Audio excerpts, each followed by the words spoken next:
Assalamualaikum warahmatullahi wabarakatuh. Nama saya Muhammad Ashraful Imam, mahasiswa PPG Prajabatan gelombang 1 2024 Universitas Hamzan Wadi. Untuk memenuhi tugas prinsip pengajaran dan asesmen 1 di sekolah dasar dan menengah. Dalam hal ini akan membahas koneksi antar materi, keterkaitan prinsip understanding by design atau biasa disebut dengan UBD dengan ketercapaian tujuan pembelajaran. Baiklah, kita akan memulai apa sih yang dimaksud dengan understanding by design. Jika dilihat dari makna katanya understanding, yang artinya bahwa memberikan pemahaman pada peserta didik agar mereka tidak hanya mendapatkan pengetahuan semata, akan tetapi dengan pengetahuan yang mereka miliki, mereka mampu menjelaskan dengan kata-kata yang mereka ketahui, menjelaskan kepada rekan sejawatnya, dan mereka mampu menyelesaikan suatu masalah sesuai dengan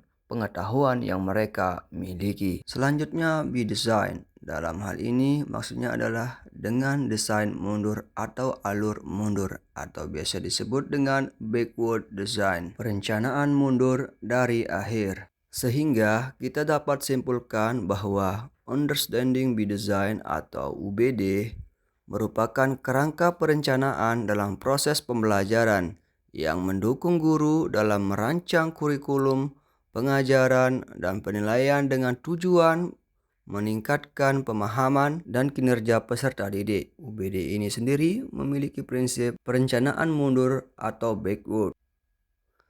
Tahapan prinsip UBD yang pertama yaitu menentukan tujuan, menentukan asesmen, menentukan kegiatan pembelajaran. UBD dikatakan alur mundur karena tahapan dari prinsip UBD ini yang pertama adalah menentukan tujuan. Setelah kita menentukan tujuan pembelajaran yang ingin dicapai, barulah kita bisa menentukan asesmen. Dari asesmen ini sendiri, kita melakukan penilaian terhadap siswa. Dari penilaian tersebut, apakah sudah sesuai dengan tujuan pembelajaran yang ingin dicapai. Barulah kita bisa menentukan bagaimana kegiatan pembelajaran. Selanjutnya kita akan jelaskan tahapan prinsip UBD. Yang pertama, tujuan pembelajaran. Tujuan pembelajaran ini disusun untuk menentukan hasil yang diinginkan. Yang kedua, menentukan indikator keberhasilan. Kemudian tujuan pembelajaran ini diturunkan dari capaian pembelajaran. Kemudian yang keempat, perumusan dari tujuan pembelajaran ini yang berisi kompetensi. Di sini, kompetensi yang ingin dicapai disesuaikan dengan kebutuhan siswa. Guru bisa memberikan konten atau materi pembelajaran. Baik di sini ada contoh menjelaskan perbedaan makhluk hidup dan benda mati berdasarkan karakteristiknya. Menjelaskan di sini adalah kompetensi yang ingin dicapai. Kemudian, benda mati berdasarkan karakteristiknya. Ini merupakan masuk dalam kategori konten atau materi pembelajaran. Sehingga tujuan pembelajaran itu berisi dua hal. Yang pertama, kompetensi. Yang kedua, konten atau materi.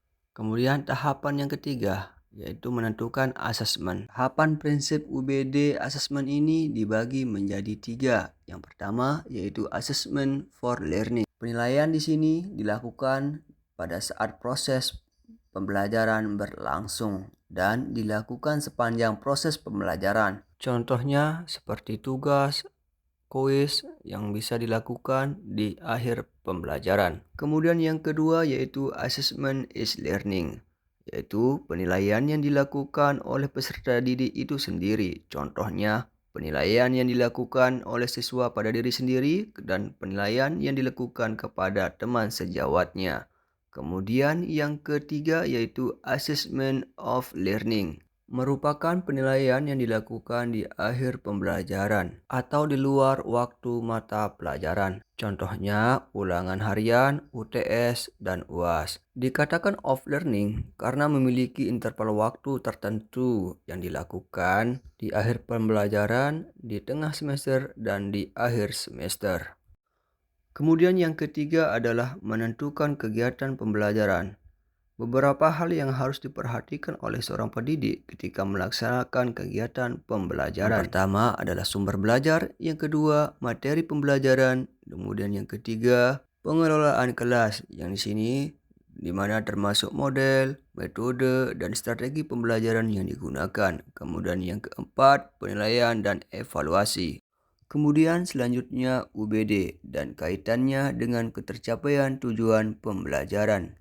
Dalam pendekatan UBD, hal pertama yang harus diperhatikan adalah menentukan tujuan pembelajaran yang jelas. Ini melibatkan identifikasi apa yang harus dipahami, diketahui, dan dikuasai oleh siswa. Dengan menetapkan tujuan ini, guru dapat mengarahkan seluruh proses pembelajaran. Kemudian fokus pada pemahaman mendalam. UBD ini lebih menekankan pemahaman mendalam daripada sekedar mengingat informasi atau materi. Kemudian yang ketiga, identifikasi indikator ketercapaian. Nah, dalam UBD, guru diminta untuk mengidentifikasi indikator ketercapaian. Di sini untuk mengetahui sejauh mana siswa telah mencapai tujuan pembelajaran. Kemudian yang keempat, merancang pembelajaran yang relevan.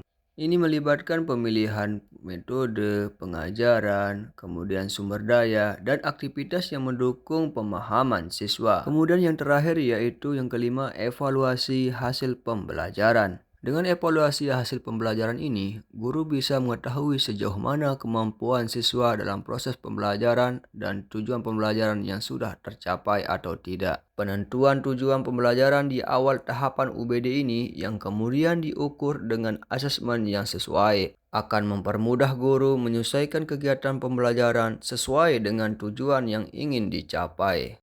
Demikian, ini yang bisa disampaikan. Salam merdeka belajar.